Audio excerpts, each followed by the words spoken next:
Dans cette vidéo, nous allons discuter de la manière dont l'incompétence du chef de l'État russe a conduit Poutine à trahir les forces nord-coréennes amenées dans son pays et de ce que cela pourrait signifier pour l'avenir de la guerre en Ukraine. Mais nous devons d'abord nous demander pourquoi les forces nord-coréennes se trouvent en Ukraine. La réponse à cette question est liée à la visite de Poutine à Pyongyang, la capitale de la Corée du Nord, le 19 juin 2024. Il est évident que Poutine avait un concept fascinant pour cette rencontre d'intellectuels anti-occidentaux lorsqu'il a été photographié aux côtés de Kim Jong-un lors de ce voyage. Le reste du monde a rapidement reconnu le concept. Kim et Poutine ont annoncé la signature d'un nouvel accord de défense qui engage les deux pays à fournir une assistance militaire rapide par tous les moyens disponibles en cas d'attaque. L'article 5 de la charte de l'OTAN stipule qu'une attaque contre un membre de l'Alliance est considérée comme une attaque contre tous les membres. Cet accord est comparable à cette clause. Un langage similaire a été utilisé dans le contrat entre Poutine et Kim, qui a effectivement informé le monde que la Corée du Nord soutiendrait Poutine en cas d'attaque contre la Russie. Il y a eu de nombreuses spéculations sur la signification actuelle de cet accord. La Russie avait-elle l'intention de révéler des secrets militaires et technologiques à la Corée du Nord dans le cadre de cet accord? C'est possible. Envoierait-elle des troupes pour combattre l'Ukraine en Russie? Il semble que ce soit presque certain, alors que le président ukrainien Volodymyr Zelensky a peut-être considéré l'invasion de Koursk comme un grand succès. Il semble qu'elle ait également eu le résultat imprévu d'enflammer l'alliance de la Russie avec la Corée du Nord. Poutine a toutes les raisons de souhaiter la bienvenue aux forces étrangères qui se battent pour lui, car l'invasion de Koursk est un acte d'agression non dissimulé sur le territoire russe. Kim a cédé, selon Newsweek. Kim Jong-un a envoyé plus de 12 000 de ses troupes en Russie le 12 novembre 2024. Il a obtenu tout cela tout en ratifiant formellement l'accord de défense mutuelle qu'il a négocié avec Poutine. La relation militaire entre la Corée du Nord et la Russie va probablement se renforcer à partir de cette date. Il est probable que davantage de troupes nord-coréennes seront déployées à Koursk. Si la Corée du Nord devait un jour être attaquée, Poutine serait responsable de sa défense. Selon NBC News, la Corée du Nord recevra probablement aussi des vivres, des provisions et même de l'argent en échange de ses troupes. Tout semble extrêmement amical et Poutine semble s'efforcer de bien utiliser les troupes nord-coréennes. Selon RBC Ukraine, les milliers de troupes qu'il a reçues se rassemblent avec les soldats russes pour se préparer à une attaque imminente à Koursk qui impliquera 50 000 personnes. Certains Nord-Coréens ont toutefois déjà l'expérience du combat. Selon le ministre ukrainien de la Défense Rustem Umerov, les premiers affrontements confirmés entre les troupes ukrainiennes et nord-coréennes ont eu lieu le 5 novembre. De nombreux Nord-Coréens y ont perdu la vie. Mais quel est le rapport avec la trahison? L'accord de défense entre Poutine et Kim semble avoir donné à Poutine exactement ce dont il avait besoin, des troupes nord-coréennes pour alimenter son hachoir à viande d'une guerre contre l'Ukraine. Mais c'est là que réside le problème. Poutine n'a peut-être pas dit aux soldats arrivant de Pyongyang qu'il avait toujours eu l'intention d'utiliser les Nord-Coréens comme chair à canon à Koursk. Poutine a trompé les soldats envoyés en renfort. Nous le savons parce que le premier soldat nord-coréen blessé qui est revenu du combat a raconté son expérience en Russie, y compris ce qu'on lui a dit et ce qu'il a fait. Warthog Defense a publié une interview d'un soldat nord-coréen blessé le 1 novembre 2024, 4 jours avant les rapports officiels sur la première bataille officielle ukrainienne contre des soldats nord-coréens. Le soldat était alité avec des bandages et du sang s'écoulait d'une coupure près de son œil gauche. Le soldat affirme qu'une attaque de drone ukrainien a détruit son unité de 40 hommes. Cela semble être la procédure standard dans ce conflit. L'Ukraine a souvent démontré l'efficacité de ses drones au combat. Le célèbre croiseur Moskva faisait partie des navires de la flotte de la mer Noire qui ont été détruits par des bateaux équipés de drones. Selon Reuters, l'Ukraine est également en mesure de fabriquer des drones kamikazes explosifs pour seulement $500 l'unité. Chaque drone est équipé d'une tête explosive fixée à l'aéronef sans pilote par des attaches de câbles. Les drones se sont révélés être une capacité de combat importante pendant le conflit en Ukraine. C'était une expérience de première main pour le soldat nord-coréen qui revenait du combat. Le soldat nord-coréen sans équipage décrit précisément ce qu'il a vécu sur ordre de Poutine et parle à quelqu'un qui semble être un vidéaste de smartphone. Il dit que nous, une quarantaine d'entre nous, sommes tous morts. Je suis livré à moi-même, je n'ai plus rien à perdre. Le soldat est sur le point de raconter tout ce qu'il sait sur les véritables plans de Poutine pour utiliser les soldats nord-coréens qu'il a achetés à Kim Jong-un, comme le montre clairement ce commentaire. Mais le plus choquant est la haine que le soldat exprime envers ses prétendus alliés russes. Le soldat a décrit comment des chiens russes se sont jetés sur lui et l'ont laissé grièvement blessé sur un lit d'hôpital. Par cette déclaration, il qualifie probablement ses prétendus alliés, les soldats russes, de chiens. En outre, les 40 membres de la troupe nord-coréenne semblent semblent avoir été contraints de participer à un conflit que le soldat pensait n'avoir aucune chance de remporter. Le soldat poursuit. L'adversaire a utilisé des drones et de l'artillerie pour nous couvrir. Baba Yaga est une créature infernale. L'allusion à Baba Yaga est très intrigante. Baba Yaga est un ogre notoire qui vole les enfants dans le folklore slave. Elle est la protectrice des sources qui alimentent les fleuves de la vie et vit dans une cabane dans la forêt avec ses 3 sœurs, également connues sous le nom de Baba Yaga. Cependant, Baba Yaga est loin d'être une sauveuse. Sa présence est le signe d'une mort imminente car elle cuisine et mange les enfants qu'elle a enlevés. Pourquoi le soldat nord-coréen blessé mentionnerait-il ce mythe slave peu connu? Pour les opposants à l'Ukraine, le mythe de Baba Yaga est devenu une terrible réalité. Cela ne signifie évidemment pas que des monstres légendaires sont amenés sur le champ de bataille pour enlever des soldats. Au lieu de cela, l'Ukraine a baptisé Baba Yaga un redoutable drone hexacoptère. Selon Forbes, le drone peut transporter un missile de 33 livres comme charge utile et est équipé d'une caméra infrarouge. L'Ukraine en tire parti en faisant planer le drone à distance au-dessus de la cible et en le laissant ensuite larguer sa charge utile explosive. Elle a déjà mené avec succès plusieurs attaques surprises contre des camps russes. L'équipe nord-coréenne, composée de 40 personnes, semble avoir été efficacement ciblée par l'Ukraine avec Baba Yaga, à tel point que le soldat blessé a qualifié le drone de démon venu de l'enfer, un démon qui a assassiné ses camarades. Le soldat blessé continue de décrire l'horreur absolue de la situation dans laquelle il s'est trouvé lorsqu'il a été forcé de combattre l'Ukraine. Il peut à peine ouvrir son seul œil découvert tout en marmonnant à la caméra. Mon frère Kim et Mino sont morts sur le coup. Je m'étais caché sous leur corps lorsque la tête de Kim a été emportée. Pour les milliers de soldats nord-coréens que Poutine a en réserve pour reprendre Koursk, le soldat illustre la dure réalité de ce qu'impliquerait une guerre contre l'Ukraine. Il était si effrayé qu'il s'est caché sous les cadavres de ses camarades tombés au combat, dont son frère. Cela indique qu'il n'était pas préparé à faire face à l'artillerie et aux attaques de drones de l'Ukraine lorsqu'il a été déployé sur le champ de bataille. Il n'avait aucun intérêt personnel à massacrer un agneau dans un pays lointain. Poutine a trahi ses nouveaux copains en Corée du Nord. Selon lui, le soldat blessé n'aurait jamais dû être envoyé au combat. Au lieu de combattre les drones Baba Yaga, ces démons venus de l'enfer, sa troupe aurait dû rester derrière les lignes de front et aider les guerriers russes dans d'autres tâches. Selon le soldat, les Russes nous ont incités à attaquer dans la région de Koursk alors qu'ils nous avaient assuré que nous construirions des fortifications et protégerions les objets.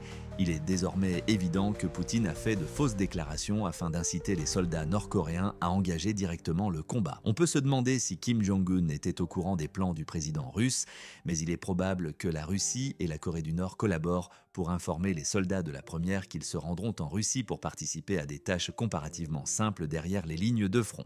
À leur arrivée, ces soldats recevront toutefois une brève formation avant d'être traités de la même manière que les centaines de milliers de soldats russes qui les ont précédés. L'utilisation par Poutine de chair à canon pour absorber les munitions ukrainiennes n'est rien d'autre. Dans les remarques qui suivent, le Nord-Coréen blessé ne mâche pas ses mots. Il affirme que les Ukrainiens ont tué tout le monde, visiblement sans se soucier des conséquences que la Russie lui imposerait après la sortie du film. Le président Poutine et l'armée russe sont responsables de leur mort. Notre grand leader a été trompé par lui. Kim Jong-un s'est retrouvé face au soleil. Cette affirmation comporte plusieurs aspects intéressants qu'il convient d'examiner. Le premier est que le soldat blessé ne semble pas avoir d'animosité envers son commandant. On ne sait pas si c'est réel ou s'il a simplement peur que le président Kim regarde la vidéo. Il pense toutefois que Poutine a incité Kim Jong-un à utiliser des troupes pour des projets de fortification uniquement pour les transformer en viande de guerre dans son hachoir en Ukraine. L'absence apparente d'hostilité du soldat envers l'Ukraine est particulièrement fascinante. Au lieu de cela, il est en colère contre ses prétendus alliés russes,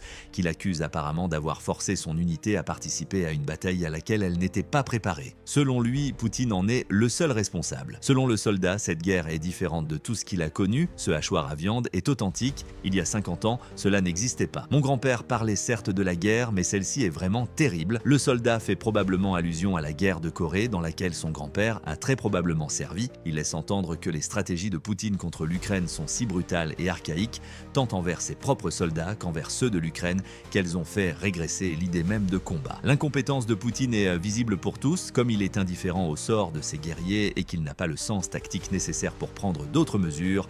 Il a développé un hachoir à viande. Tout ce qu'il veut, c'est plus de cadavres à jeter dans des attaques vouées à l'échec en Ukraine. Le terme « cadavre » est approprié dans ce contexte. Le soldat dit « Les Russes ne nous ont rien fourni », ce qui confirme que la Russie n'a rien fait pour préparer son unité. Sans aucune reconnaissance préalable, ni munitions, ni armes standards, ils nous ont envoyés à l'attaque. Cette affirmation va dans le sens d'autres rapports selon lesquels la Russie n'équipe pas suffisamment ses forces armées, ce qui remonte en partie au début du conflit. En octobre 2022, l'Insider a critiqué la Russie pour ne pas avoir doté ses forces armées nouvellement mobilisées de l'équipement nécessaire. Le site web affirmait que même si les troupes étaient suffisamment nombreuses, le défi de les armer et de les équiper demeurait et soulignait que la Russie avait du mal à fournir des uniformes, des armes de combat et d'autres accessoires essentiels. Même en 2024, de tels problèmes d'équipement persistent. Kursk était sans aucun doute une crise et il est évident que l'Institute for the Study of War, ISW, avait raison lorsqu'il affirmait que la Russie ne peut pas produire suffisamment de matériel pour équiper une réserve considérable de personnel en cas de crise. Sans l'équipement nécessaire, la Russie envoie ses nouveaux soldats nord-coréens à Kursk. Le soldat blessé poursuit « Nous étions des appâts ». La Russie a littéralement envoyé des troupes mal préparées sur le champ de bataille où elles ont été anéanties par l'artillerie et les drones. Une fois de plus, la trahison et l'incompétence de Poutine sont mises en lumière. Incapable d'imaginer un moyen d'empêcher l'Ukraine d'utiliser des drones, le chef d'État russe se contente de jeter encore plus de gens dans le hachoir en espérant que l'Ukraine manquera de bombes et de munitions avant la Russie. Dans ses remarques finales, le soldat associe une lettre à Poutine à un rapport sur son traitement après son incroyable survie à l'attaque ukrainienne. Il déclare « Votre armée est faible et perdra cette guerre, président Poutine. Les troubles au sein de votre armée ont coûté la vie à nos frères. C'est un massacre, pas une guerre. » Selon le ministère ukrainien des Finances, le carnage a eu un impact considérable sur l'armée russe qui a déploré 714 380 morts et blessés depuis février 2022, date à laquelle ce film a été produit. Une fois de plus, l'incompétence tactique de Poutine est mise à nu. Le chef de l'État russe laisse ses soldats mourir dans les conditions les plus abominables, même s'ils sont importés. C'est un miracle que j'ai survécu, dit-il à propos du traitement reçu par le soldat nord-coréen blessé à son retour. La Russie n'a pas voulu l'évacuer. Je ne suis pas mort au combat, alors le commandant russe m'a dit que j'avais trahi mon pays, conclut-il. Il traite les soldats comme des baguettes de riz en bois jetable. C'est peut-être l'évaluation la plus dévastatrice de la volonté de Poutine de trahir ses propres soldats, ainsi que de son manque de compétences stratégiques. Selon le président russe Poutine, les soldats qu'il envoie au front sont aussi sacrifiables que les munitions qu'ils utiliseront, si tant est qu'ils en aient. Et lorsque les stratégies de la Russie se retournent contre elle, elle accuse les survivants de trahison, même après les avoir trompés pour qu'ils participent à des conflits dans lesquels ils ne devraient pas être impliqués. Le soldat nord-coréen en a fait l'expérience. Il n'aurait jamais dû être impliqué dans un combat avec des drones ukrainiens afin d'aider les soldats russes à se préparer pour l'Ukraine qui tente d'avancer vers Kursk. Lui et son unité de 40 personnes devaient construire des fortifications. Au lieu de cela, il a été contraint de participer à une bataille qu'il n'a jamais pu gagner et au cours de laquelle son propre frère et tous les autres membres de son unité ont été tués. Est-il surprenant qu'il y ait déjà des histoires de soldats qui quittent l'armée russe compte tenu de la manière dont Poutine traite ses copains en Corée du Nord? Quelques semaines seulement après que le soldat blessé a enregistré cette vidéo, le Kyiv Independent a rapporté le 15 octobre qu'au moins 18 soldats nord-coréens avaient quitté leur poste le long de la frontière ukrainienne. Bien que les raisons de cette désertion n'aient pas encore été déterminées, il est probable que les troupes aient fui car elles n'ont pas été enrôlées pour être tuées si elles devaient subir la même tromperie et la même trahison que l'homme blessé et sa troupe. Ils ne devraient pas être jetés dans un hachoir à viande, mais apporter leur soutien. Quelle sera la prochaine étape? Malgré ces premières affirmations, le partenariat de défense entre la Russie et la Corée du Nord ne semble pas devoir s'arrêter de sitôt. Comme nous l'avons déjà mentionné, l'accord est désormais officiel puisqu'il a été récemment ratifié par la Corée du Nord. De plus, Poutine prépare 50 000 soldats russes et nord-coréens à une attaque contre les forces ukrainiennes à Kursk. De plus, le pauvre type dont nous avons parlé dans cette vidéo semble être moins bien équipé que les milliers de soldats nord-coréens qui n'ont pas encore d'expérience dans la lutte contre l'Ukraine. Selon le New York Times, Moscou équipera ses troupes nord-coréennes de mitrailleuses, de lance-roquettes et de fusils de sniper et leur offrira en outre une formation aux techniques de base de l'infanterie russe. L'unité du soldat blessé ne semblait pas en bénéficier. Lorsqu'on lui demande comment les États-Unis s'attendent à ce que Poutine utilise ses troupes nord-coréennes, Sabrina Singh, porte-parole adjointe du Pentagone, ajoute « Nous pensons que les soldats de la RPDC pourraient être impliqués dans des combats ». Le soldat blessé a déclaré que ce n'était pas la raison pour laquelle ils se trouvèrent dans le pays, mais que c'était ce qui allait probablement se produire indépendamment de ce que les Nord-Coréens pensaient de cela. Poutine tiendra-t-il sa promesse d'armer le prochain groupe de soldats nord-coréens qu'il enverra à Kursk? Il a déjà trahi ses soldats. Que se passerait-il s'il recommençait, mais à une bien plus grande échelle? Une chose est sûre, il pourrait avoir l'intention d'utiliser des milliers de soldats nord-coréens comme chair à canon, afin que ses propres troupes russes puissent prendre le relais lorsque l'Ukraine sera à court de munitions. Si les affirmations du soldat blessé selon lesquelles Poutine aurait bandé les yeux de Kim se confirment, il sera intéressant de voir comment l'amitié entre les deux hommes évoluera. Que pensez-vous toutefois des déclarations du soldat nord-coréen blessé contre Poutine et de la manière dont le chef d'État russe a déployé son unité? Pensez-vous que la prochaine force composée de soldats empruntés sera mieux préparée pour intervenir en Ukraine? Merci d'avoir regardé cette vidéo, n'hésitez pas à nous faire part de votre opinion dans la section des commentaires.